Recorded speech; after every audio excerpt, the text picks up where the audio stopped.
Excellencies, ladies and gentlemen, I am pleased to warmly welcome you to the European launch of the UNDP Human Development Report 2013. For over 20 years, the Human Development Reports of UNDP have provided policy recommendations which put the focus on people, analyzing development progress in terms of economic debate, policy, and advocacy.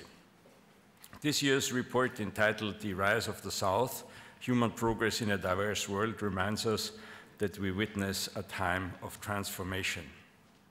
Many countries of the South have developed into strong economies with growing political influence, representing a remarkable shift in global dynamics. This creates opportunities for development that go beyond borders, positively affecting the least developed countries. Just to start off by saying, of course, human development is more than what we see in the Human Development Index. The Human Development Index captures some key elements of it, that is longevity, material well-being, and educational achievement, or at least some element of quality of education. But human development goes beyond. It's about enriching people's capabilities, expanding their opportunities and their freedoms, some of the elements that we don't really capture in the index.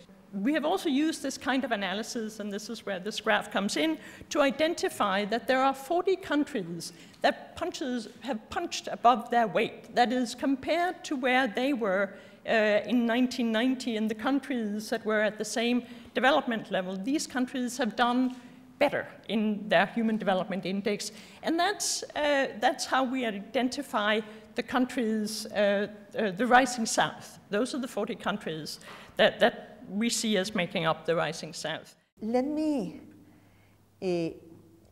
first say that the report that we are presenting today, The Rise of the South, in a way is able to bring together some of the feelings that we have been having for many years. That is that the world is changing dramatically, and try to put together some information that will inform why we all feel that this is happening.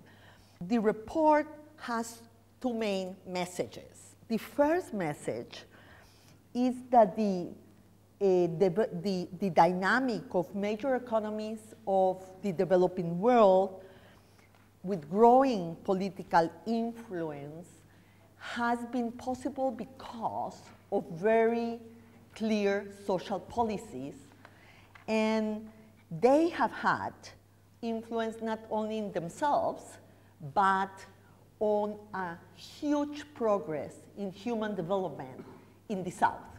So one of the things that the report highlights is huge progress in human development in the last decade. The second message, that is that the only way to continue on an accelerated path for human development is to be careful about the rising inequalities, the problem of sustainability, and also the global governance agenda.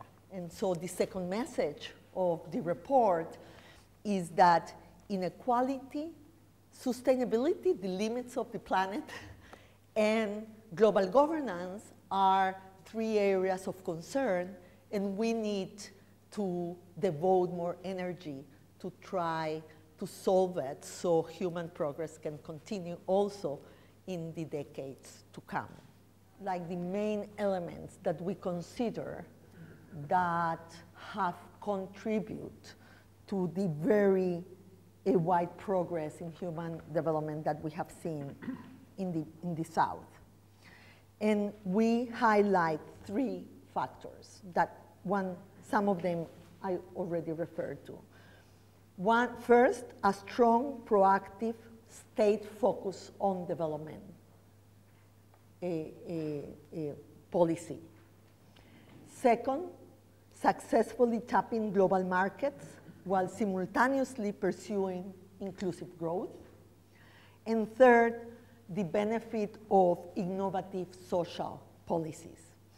And here I think that there is a lot to learn from, and that gives credit again to the human development paradigm, because a lot of what has happened in this human progress and expansion of the South has to do with investments, not expenditure, investments in health and education that has really increased during this period. Madam Undersecretary General, thank you very much for your impressive presentation and also your clear messages, especially saying that a lot has been achieved, but we do need new thinking, especially around sustainability, equity, good governance. I think this is the key message, and we have got that.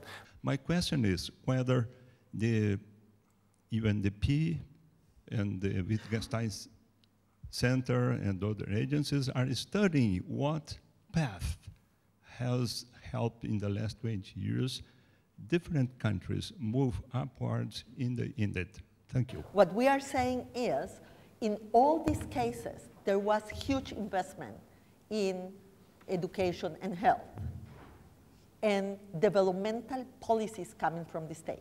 That made a huge difference. Now, not all the policies were identical. So what we want to say is that there is a diversity of designs that you can use to make these investments, but all of them were made. And the importance of the diversity is because the emergence and the rise of the South also has opened up opportunities for policies in other countries of the South. I would like to thank you very much again, Mrs. Undersecretary General, for being with us, for presenting this report here in Vienna. I would like to thank the panelists for being with us and for their expertise. And I would like to thank you as well for the discussion that we had. Well, thank you very much. We see you.